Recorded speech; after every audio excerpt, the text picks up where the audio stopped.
Alright, hi guys. So we're here na sa Shibuya Station on the way to the platform going to Shinjuku. Which line we're at? Dito po tayo ngayon sa JR Yamamoto line bound for Shinjuku. And nakabili na po tayo ng ticket. So all you have to do is slide in yung ticket mo and then you will go through the passage and then pick it up at the end of the entrance yung ticket mo. Huwag mong kakalimutan na pick upin yung ticket mo because you will use that one when you exit sa station. So, talagang hinawakan ko yun ng tudong-tudong aking ticket because this is my first time to take the train in Japan and I was a little bit anxious kasi nga diba, iba yung lengguwahe and it's very crowded. So, and people are efficient and on the go all the time, so you don't wanna hold people, waiting for you. So, once that I try to be minimal, to spend a minimal time when getting a ticket. Yung hindi ko magmukha talagang wala kang alam. You know what I mean? But anyways, we're going to the platform now waiting for the train. And please don't forget to subscribe to my YouTube channel when you can. And like my Facebook page. Thank you so much. And hopefully you're gonna watch this video till the end.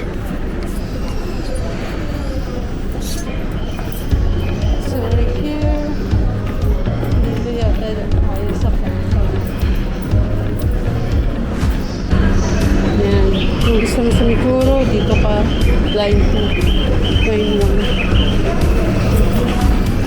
11:44.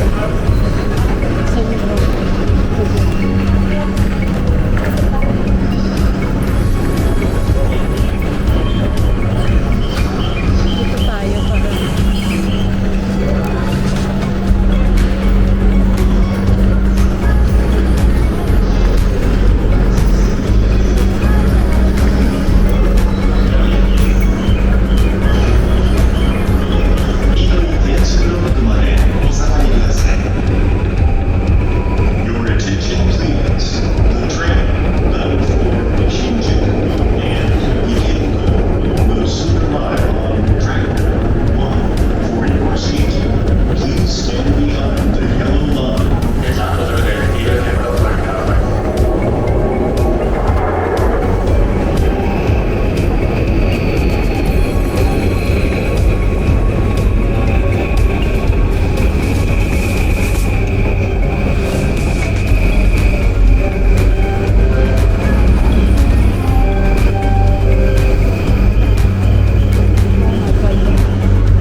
So, dito na po tayo sa Shinjuku train station on the way sa ating exit, which is yung east side exit ng Shinjuku train station dahil doon mas malapit papuntang Kabukicho, which we're going to stay for a couple of nights.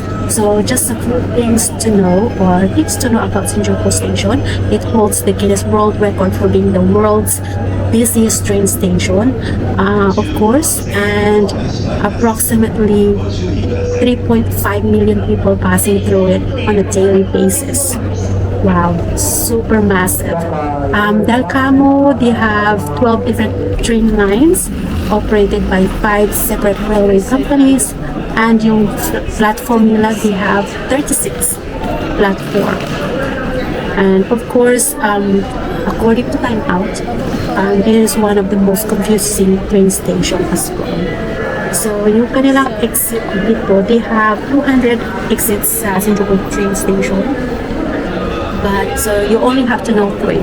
Yung South exit, Central West exit, and then dun Central East exit. So, yung sa akin is Central East, which is color-coded sila. Ang sabi is just, so from the platform, meron silang enough signage where you're going to exit kung saan ka pupunta. So, ang popular na exit is yung Central East kasi andun yung Kabukicho na mas malapit din yung Golden Kai. Yung Golden Kai, alam mo yung parang narrow passage o parang iskinita na maraming mga bars and then restaurants na maliliit.